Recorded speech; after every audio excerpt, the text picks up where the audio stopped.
Who was the person that did that for you? Who inspired you in that way when you were starting out? Mick Foley.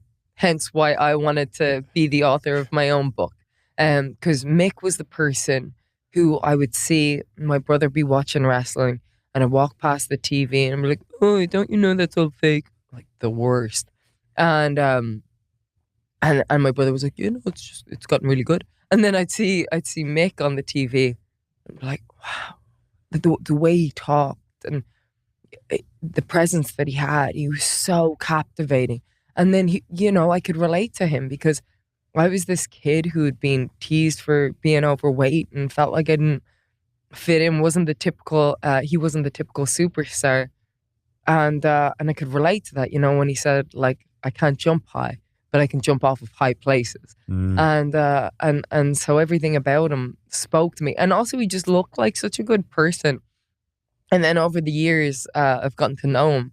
And, whoever says don't meet your heroes, their hero wasn't Mick Foley. Because he's so great. Like, when I told him I was writing it, like, I wrote a draft, which wasn't very good, I would say.